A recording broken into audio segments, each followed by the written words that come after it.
상처를 영광으로 바꾸다, 상처를 영광으로 바꾸다 라는 제목으로 하나님 말씀 전하겠습니다. 무척 목이 간지러우니까 제가 살살 얘기를 해볼게요. 볼륨을 좀, 홍원영님 최대한 좀 올려주십시오. 자, 오늘은 사사 입다에 대해서 살펴보겠습니다.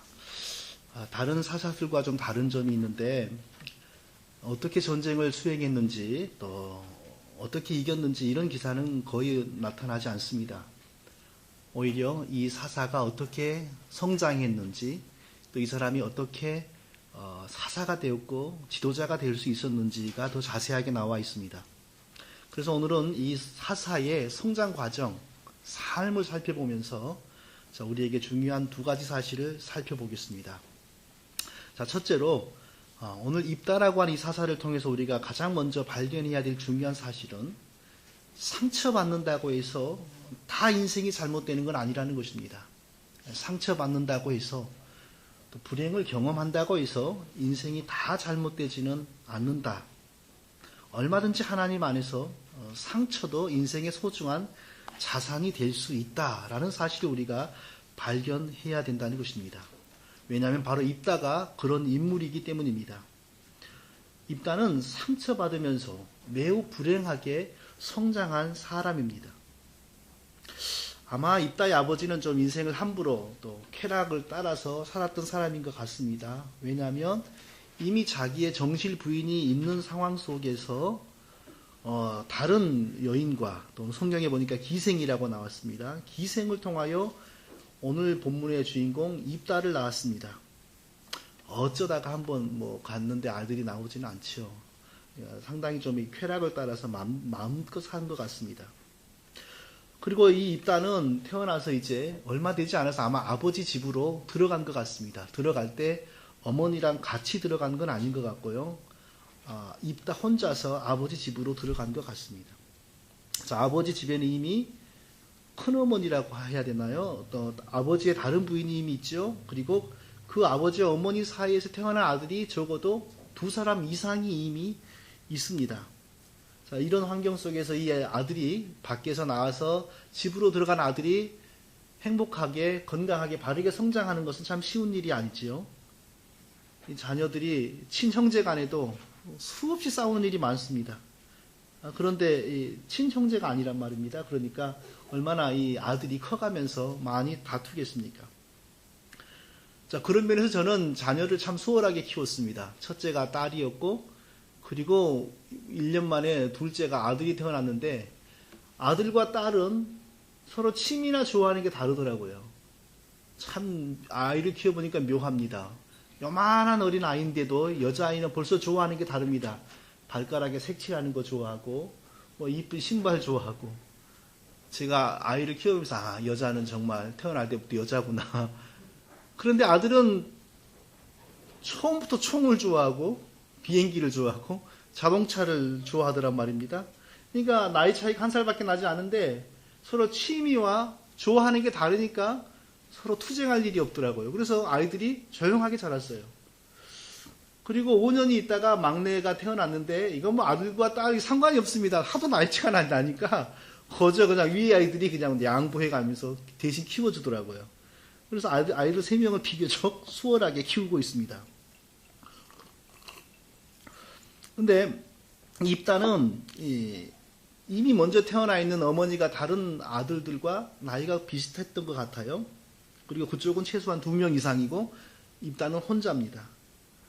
자, 피가 물보다 진하다 그러죠. 아이들 세계에서도 싸움이 나면 금방 뭉친단 말이에요.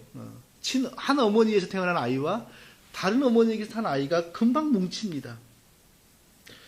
저는 시골에서 자랐는데 저희 마을에 같이 자란 친구가 있어요. 근데 이름도 참 저랑 비슷해요. 저는 이철이고 그쪽은 우철인데 무척 많이 싸우면서 자랐어요. 싸우면 제가 항상 이기죠. 그런데 이겨놔도 다시 뒤집어져요. 왜냐하면 걔는 지면은 집으로 뛰어간단 말이에요.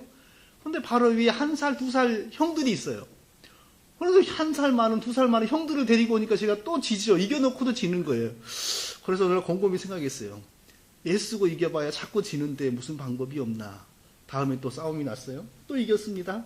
또 그 친구도 집으로 뛰어가더라고요. 저도 우리 집으로 뛰어갔지요. 제가 우리 집 왜 간 줄 아세요? 저는 뭐 한두 살 차이 나는 형도 없고 동생도 없어요. 제가 왜 뛰어간다면 그때 우리 집 대문에는 항상 송아지만한 세포트가 있었거든요. 정미소 하는 집이니까 그런 걸 키우잖아요. 그래서 개를 풀고 뛰어서 나갔습니다. 근데 그쪽도 이미 형들이 와 있더라고요. 그런데 개가 오래간만에 대문에 묶여있다가 뛰어가니까 좋아서 막 날뛰잖아요. 어린아이 어깨 높이를 막 이렇게 뛰어넘는단 말이에요. 그 모습이 그 아이들에게는 그렇게 무서웠던 거예요. 개를 보더니 막 집으로 다시 도망을 가더라고요.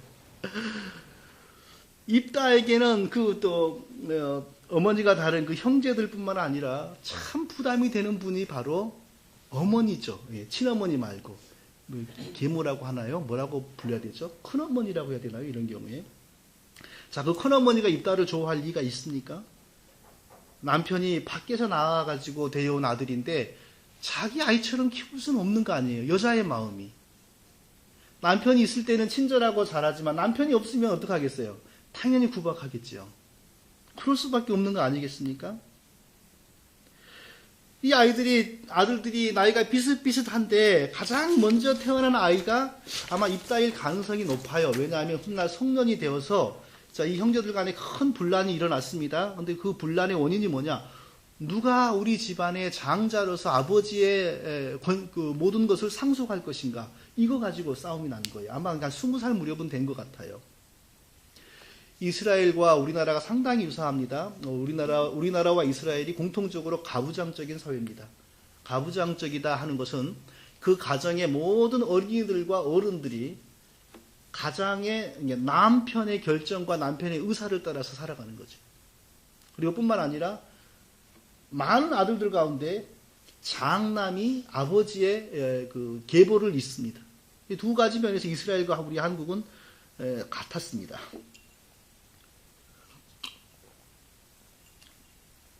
자, 이제 이들이 다 성인이 되어가지고 누가 아버지의 계보를 이을 거냐, 누가 우리 이 집안의 상속권을 가질 거냐 이런 문제가 대두된 것 같아요. 그래서 입다의 어머니가 다른 형제들이 이렇게 말합니다. 너는 다른 여인의 자식이니 우리 집의 기업을 잊지 못하리라. 야, 네가 비록 나이가 많을지라도 너희 어머니는 우리 아버지하고 정식으로 결혼한 적이 없다. 그러니 너는 나이를 따지지 말고 나가라 이런 얘기죠. 얼마나 이게 상처가 됩니까? 이 싸움이 그냥 간단한 말 다툼 정도가 아니고 굉장히 험악한 싸움이었던 것 같아요. 우리 3절을 다 같이 읽어보겠습니다. 오늘 본문 3절, 사사기 11장 3절. 다 같이요. 시작. 이에 입다가 그 형제를 피하여 돕 땅에 거함에 잡류들이 그에게로 모여와서 그와 함께 한지라.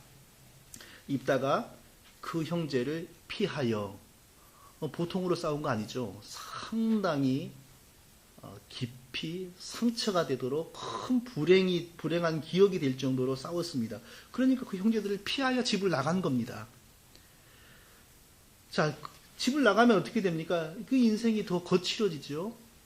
더 평탄해질 리는 없습니다. 더욱더 인생이 이제 거칠어질 수밖에 없습니다. 찬바람이 부는 벌판으로 나갔으니까 얼마나 이제 힘들겠습니까? 그런데 보니까 잡류들이 그에게로 모여와서, 잡류들, 이 말은 온갖 나쁜 사람들, 온갖 나쁜 불량배들, 온갖 못된 사람들 그런 뜻입니다. 온갖 여기저기에 그 험악한 사람들이 다 입다에게 찾아와서 형님 하면서 형님으로 모시겠습니다 하면서 조직이 결성된 겁니다. 좋은 조직 아니죠. 옛날에 우리나라 조선시대에 임꺽정이라고 하는 산적 두목이 있었는데 입다가 서서히 임꺽정 같은 그런 인물로 지금 변해가고 있는 것입니다. 바른 인생, 떳떳한 인생, 모범적인 인생과는 점점 더 멀어지고 있습니다. 온갖 범죄와 생존을 위해서 약탈과 심지어는 살인까지도 저지르기에 딱 좋은 그런 환경 속으로 이 입다의 인생이 추락하고 있습니다. 자, 그런데 이 입다가 암몬 족속으로부터 고통당하는 이스라엘 민족의 구원자가 됩니다. 하나님께서 이런 인물을 이스라엘 민족의 구원자가 되도록 높이 들어 써주십니다. 상처받으면 점점 불행해진다. 고통과 불행 속에 살면 그 사람은 점점 나빠진다. 이런 통념이 깨어지는 거지요. 오히려 이런 사람이 더 존경받는 이스라엘에서 가장 모범적인 사람이 됩니다. 어떻게 하나님이 이 사람을 쓸 수 있을까? 하나님께서는 어떻게 입다와 같은 사람이 어떻게 하나님에게 귀한 일꾼으로 쓰임 받을 수 있을까? 우리가 이것을 살펴보아야만 합니다. 너무너무 중요한 부분 아닙니까? 비록 고생을 했지만, 비록 여러 가지 일로 상처와 불행을 당하고 살았지만 자신이 하찮은 범죄자가 되도록 포기하지 않았기 때문에 하나님께 쓰임 받을 수 있었던 것입니다. 이게 너무너무 중요하지만 또 동시에 간단한 사실입니다. 상처받았다고 해서, 불행한 일 당했다고 해서, 고통스럽다고 해서 마음대로 막 살아버린다면 하나님이 어떻게 그런 사람을 쓰겠습니까? 내가 지금 어려운 환경에 처했다고 해서 내 생존을 위해서 무슨 일이건 다 한다. 온갖 범죄도 다 저지를 수 있다. 모든 몰상식, 모든 무리한 일 내가 다 할 수 있다. 라고 막 살아버리면 어떤 사람이 그를 진정으로 따르고 어떤 하나님이 어떻게 그 사람을 귀하게 쓸 수가 있겠습니까? 이스라엘 민족이 위기에 처했을 때 바로 이 입다에게 이스라엘의 지도자들이 찾아가서 당신이 우리 민족의 희망입니다. 우리를 구원해 주십시오. 라고 부탁했다는 것은 입다가 그런 상처와 불행 속에 살았음에도 불구하고 절대로 자신이 하찮은 범죄자가 되도록 방관하지 않았다는 겁니다. 자기 인생을 아꼈다는 겁니다. 자기 인생을 스스로 포기하지 않았다는 겁니다. 자기 인생을 아꼈기 때문에 기회가 온 것입니다. 성도 여러분, 진정한 지도자는 상처를 받아본 적이 있는 사람입니다. 진정한 지도자는 불행을 겪어본 사람입니다. 겪어봤다는 게 중요한 것이 아니고 겪어보고 극복했다는 게 중요합니다. 진정한 지도자는 가난 속에서 살아본 적이 있는 사람입니다. 가난해 봤다는 게 중요한 것이 아니고 가난 속에서도 바르게 살았다는 게 중요합니다. 왜냐하면 그래야 다른 가난한 사람들, 그래야만 다른 불행한 사람들, 그래야만 다른 상처받은 사람들을 이해하면서 진심으로 껴안으면서 진심으로 사랑할 수가 있기 때문입니다. 정말 상처받고 불행해 본 사람이어야만 진짜 겸손할 수 있고 그런 사람에게 믿음 들어가고 은혜 들어가서 치유되면 정말 훌륭한 믿음의 일꾼이 될 수가 있는 것입니다. 할렐루야. 상처받았다고 해서 인생 쉽게 버리고 불행하게 살았다고 해서 인생 쉽게 포기하면 그대로 나락으로 떨어질 수밖에 없는 것입니다. 세상을 살다 보면 얼마나 상처받을 일이 많고 얼마나 내게 고통과 불행을 주는 사람과 환경이 얼마나 많은지 모릅니다. 겪어보셨지 않습니까? 저도 참 적지 않게 겪으면서 지금까지 살아온 것 같습니다. 심지어는 우리 믿는 사람들은 하나님에게도 상처받을 때가 있습니다. 이 좀 이상한 표현이죠. 하나님에게도 상처받을 때가 있습니다. 왜 하나님께 상처받는지 아십니까? 하나님 이것 좀 해주세요 하고 간절히 기도했는데 하나님이 안 들어주시면 그게 상처지 뭐예요? 그게 기쁨입니까? 하나님 이거 꼭 해주십시오 하고 날마다 아침에 한 번씩 꼬박꼬박 기도했는데 안 들어주셔요. 그게 상처지 그게 뭐 행복입니까? 물론 시간이 나중에 지나가 보니까 뭐 하나님이 다른 길을 예비하셨고 하나님의 뜻이 다른 데 있는 게 알지만 그건 한 달 뒤, 두 달 뒤, 1년 뒤의 일이고 지금 당장 그게 상처잖아요. 그래서 에이 이번 주에 교회 안 가. 믿어봐도 별것도 없더만. 뭐 그런 마음 들 때 있잖아요. 그게 다 상처예요, 상처. 지난주 중에 저는 참 굉장히 낙심을 받았습니다. 하나님께 상처받았어요. 뭐 나중에 시간이 가보면 하나님이 왜 그랬는지 알겠지만 지금은 상처입니다. 우리 교회가 오전에 예배를 드릴 수 있도록 그 학교의 강당을 빌리려고 지난 몇 개월간 기도하고 아침마다 기도하고 매주 월요일 새벽마다 여기 새벽 예배 마치고 거기 주차장 가서 차 받쳐놓고 거기서 기도하고 했는데 안 빌려준다는 거예요. 새해부터는. 너 남에게 안 빌려주기로 했다는 거예요. 얼마나 답답해요. 아이고 참. 아이고 하나님 참 어쩌란 말입니까? 정말 뭔가 변화가 있어야지 제가 힘을 내보지. 어쩌란 말입니까? 정말 포기할까요? 이런 생각도 들고 말입니다. 상처와 낙심과 절망은 우리 주위에 도처에 눌려 있습니다. 자, 그럼에도 불구하고 어떤 사람은 극복하고 더 성숙한 하나님의 사람이 됩니다. 그러나 그때 어떤 사람은 더 좌절하고 낙심하고 자기를 포기하고 자기를 절망의 나락으로 빠뜨려서 완전히 마귀의 사람으로 변해버립니다. 무슨 차이입니까? 상처와 절망과 고통을 당할지라도 자기를 아끼는 사람과 자기를 버리고 마음껏 살아버리는 사람의 이 차이인 것입니다. 바로 이 차이에서 하나님의 큰 믿음의 사람이 나오기도 하고 마귀의 저주의 사람이 나오기도 하는 것입니다. 사람이 살다 보면 젊은이들이 성인이 되어가는 과정 속에서 한두 번 사랑했던 애인에게 그만 만나자고는 이별의 통보를 받아보는 일은 다 예사로운 일이죠. 그럴 수 있죠. 저도 그래봤고요. 자, 그럴 때 밥 먹기 싫고 하늘 보기 싫은 거 일반적으로 나타나는 증상이죠. 그럴지라도 참으면서 기도하면서 인생의 길을 계속 가는 사람, 꿋꿋하게 바르게 가는 사람이 있습니다. 그러면 그 사람은 그 경험이 자기에게 보약이 되어서 훗날 더 성숙한 하나님의 사람으로 발전되는 것입니다. 그러나 어떤 사람은 이렇게 반응하는 사람도 있어요. 술 마시고 골목길에서 기다리다가 너 이럴 바엔 차라리 죽자 하는 사람. 네? 네가 나에게 상처 주고 잘 살 것 같냐 하면서 입으로 온갖 저주를 퍼붓는 사람. 심지어는요, 요즘 신문 보니까 별 사람이 다 있어요. 준비해간 휘발유를 뿌리고 라이터를 탁 켜버리는 사람도 있어요. 그런 극단적인 행동을 하며 자기를 스스로 버리고 자기 인생을 스스로 포기하는 사람을 어떤 사람이 구원해주고 하나님이 어떻게 그 사람을 써주시겠냐고요. 모든 사람에게 상처와 불행이 있습니다.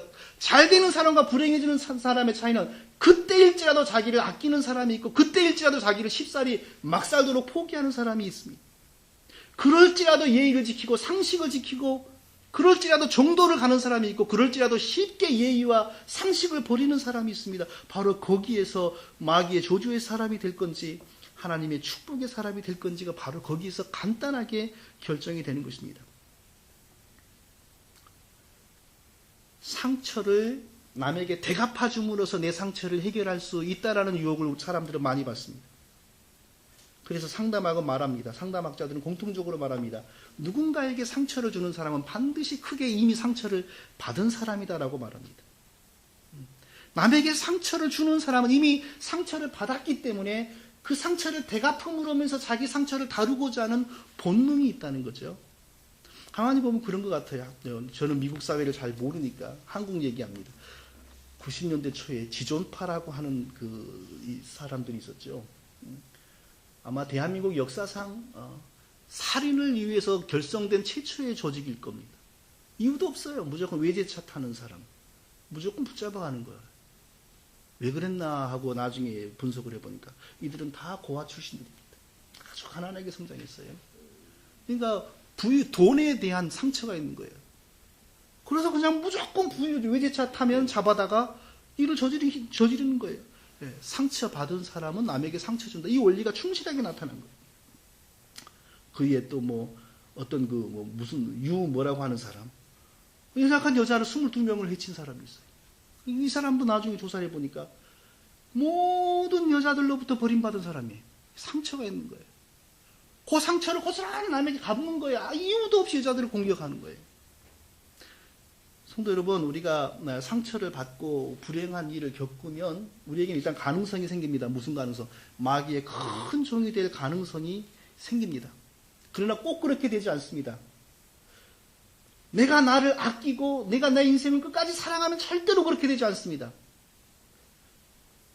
상처받고 가슴에 한이 쌓였을지라도 하나님 말씀에서 벗어나지 않고 하나님과 묵묵히 동행하면서 인내하면 그것이 나중에 내 인생과 또 심지어는 남의 인생을 치유할 수 있는 큰 자산이 되는 겁니다. 거기에서 내가 벗어나는 순간 나는 수많은 그런 아픔 당하는 사람들을 다룰 수 있는 능력이 생기는 거예요. 할렐루야. 이게 굉장히 중요한 겁니다. 위대한 믿음의 사람들이 학교에서 탄생하는 것 같지만 학교에서 탄생하지 않습니다. 책만 많이 봐가지고 위대한 믿음의 사람도 절대 안 나옵니다. 아무 경험도 없이 그저 교회만 열심히 다닌다고 해서 믿음 좋아지는 거 아닙니다. 우리의 믿음을, 우리의 인생을 다루는 가장 소중한 하나님의 효과적인 손길은 상처입니다. 어려운 일, 고통스러운 일을 많이 당해본 가운데 그럼에도 불구하고 하나님 안에서 나를 끝까지 붙드는 사람, 그 사람이 나중에 믿음이 견고해지고 훌륭한 믿음의 사람이 되는 것입니다. 가장 소중한 믿음의 자산, 인생의 자산은 경험입니다. 책이 아닙니다. 경험 중에서도 나쁜 경험입니다. 좋은 경험 아닙니다. 고통당한 경험, 버리워진 경험, 아픔 당한 경험이 가장 우리를 성숙하게 합니다. 육군사관학교 갓 졸업해가지고 소위 달고 들어가는 아주 신천 장교가 있습니다. 자, 그 장교하고 이병으로 입대해가지고 3년간 계속 군대에서 밥 먹으면서 병장된 사람이 있습니다. 누가 군대를 잘할 것 같아요? 병장이 훨씬 왕이지요. 정말 현명한 소위라면 병장한테 개인적으로 부탁해가지고 3개월만 나 개인 지도해 주십시오 하고 부탁해야 돼요. 뭐 계급장 받았다고 가서 뭐 소위 노릇 하려고 그러면 됩니까? 겪어봐야죠. 겪어봐야죠. 믿음을 단련하고 우리 영혼을 강하게 만들어주고 우리의 믿음이 세상에서 굳게 서게 만들어주는 것은 경험입니다. 경험 중에서도 아주 나쁜 경험들입니다. 하나님이 우리의 나쁜 경험 속에서 우리를 건져주실 때 우리의 믿음이, 우리 영혼이 드디어 강건하게, 더 강건하게 서가는 것입니다. 할렐루야. 자, 모세가 애굽의 궁전을 떠나서 광야로 가는 게 얼마나 나쁜 경험입니까? 40년간 왕자로 살았습니다. 40년간 돈 마음대로 썼습니다. 40년간 온갖 영화 누렸습니다. 심지어는 원하기만 하면 애굽의 무수한 여성들이 시집 오려고 줄을 섰습니다. 그런데 하루아침에 이거 다 잊어버렸습니다. 그것도 좋은 마음으로, 순수한 마음으로 자기 동족을 도우려고 했는데 갑자기 상황이 이상해지더니 도망자가 되어버린 거예요. 그리고 광야에 가가지고 거지로 전략해버렸어요. 이게 얼마나 이게 인생의 상처입니까? 그러나 그런 경험이 없었다면 어떻게 이스라엘 민족의 목자가 됩니까? 나이 80이 될 때까지 계속 애굽의 궁전에서 고통 없이 부족함 없이 온갖 영화를 누리면서 살았다면 어떻게 이스라엘 민족의 목자가 될 수 있습니까? 다윗도 마찬가지입니다. 모든 훌륭한 사람들은 다 상처 속에서 하나님을 만나고 자기 인생을 스스로 지킨 사람들입니다. 다윗의 상처가 뭐냐 하면 아버지에게서 아들 대접을 못 받은 겁니다. 사무엘 선지자가 그 집안에 임금의 제목이 있다고 해서 하나님이 보냈습니다. 그래서 이제 찾아와서 기름 부어서 안수하려고. 근데 아버지가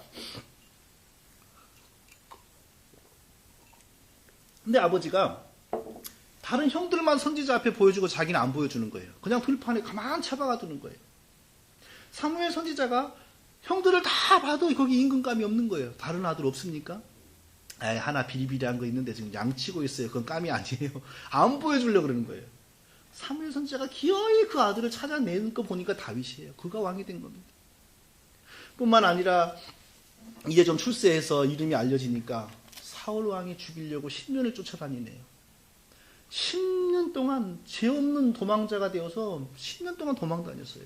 얼마나 그때 고통과 불행과 상처가 심했는지 모릅니다. 자, 그럴 때 굴 속에서 잠자는 사울을 발견하잖아요. 쉽게 죽일 수 있습니다. 상처받은 사람들 일반적으로 원한이 쌓이죠. 분노가 쌓이죠. 그러면 비이성적인 행동을 쉽게 할 수 있어요. 그러나 다윗의 훌륭한 점이 바로 여기 있습니다. 나는 그럴지라도 절대로 나 자신이 살인자가 되도록 나를 버리지 않는다. 포기하지 않는다. 하나님께 맡기는 거예요. 자기를 절대로 막 살질 않아요. 그때 다윗이 만일에 자기 손으로 살인했으면 어떻게 다음에 임금 됩니까?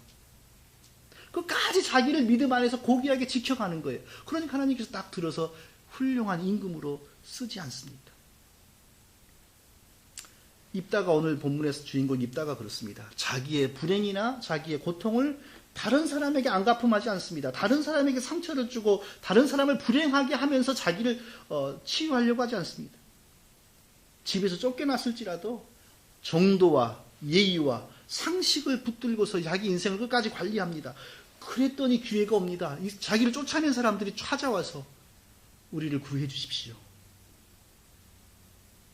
성도 여러분, 우리가 인생을 살다 보면 얼마나 많이 아픔과 고통을 당하면서 또 인생의 쓴맛을 볼 때가 얼마나 많은지 모릅니다. 그러나 그때일지라도 하나님을 기억하고 절대로 우리가 우리 스스로 잘못되도록 포기하지 않아야 됩니다.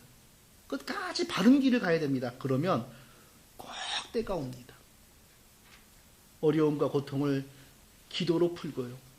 하나님과 동행하면서 잘 참고 인내하셔서 훗날 오히려 다른 사람들에게 은혜를 끼치는 귀한 일꾼들 되시기를 예수님의 이름으로 축원드립니다.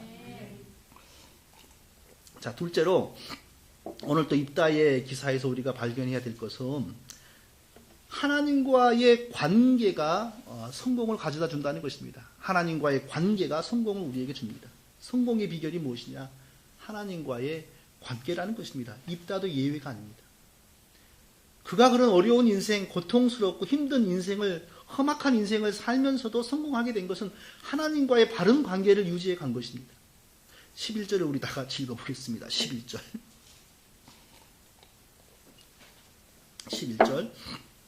11절 다 같이요. 시작. 이에 입다가 길르앗 장로들과 함께 가니 백성이 그로 자기들의 머리와 장관을 삼은지라. 입다가 미스바에서 자, 길르앗 사람들이 찾아왔습니다. 그리고 막 자기의 대장이 되어달라고 부탁합니다. 자, 길르앗은 바로 입다에게 상처를 준 고향 사람들입니다. 보통 사람이라면 이럴 때 길르앗 쪽으로는 고개도 돌리기 싫다. 길르앗 사람들하고는 만나기도 싫다. 자, 이렇게 반응을 일반적으로 보이겠죠. 자, 그런데 자, 그곳 사람들이 찾아와가지고 우리를 구원해 주십시오, 우리를 도와주십시오 하면서 부탁하는 겁니다. 애걸복걸하는 겁니다. 이럴 때 사람이라면 보통 어떤 마음이 듭니까? 고래 내가 이때를 기다렸지. 너희들이 나한테 그럴 때는 언제고 지금 와서 이렇게 비냐 하면서 보란듯이 한번 과시해보고 싶은 마음은 들겠지요. 네, 감정 가진 사람인데 그것도 안 된다면 어떻게 감정을 가진 사람이라고 할 수 있겠습니까? 네, 너희가 나를 불행하게 했고 너희가 나에게 상처 주었지만 오늘날 내가 어떤 존재로 탈바꿈 되었는지 너희들이 봐라. 이런 마음의 복수심이 생길 법합니다. 분명한 것은 입다가 거기까지밖에 안 되는 사람이었다면 하나님이 쓰시지 못했다는 것입니다. 보통 사람입니다. 거기까지만이었다면. 그런데 입다는 그뿐 아니라 그 이상의 뭔가가 있습니다. 하나님께서는 바로 그 이상의 뭔가, 입다의 그 이상의 뭔가를 보시고 쓰기를 시작하는 것입니다. 그것은 바로 모든 일을 사람과 의논하는 것으로 그치지 않고 더 나아가 입다는 항상 하나님과 의논했다는 것입니다.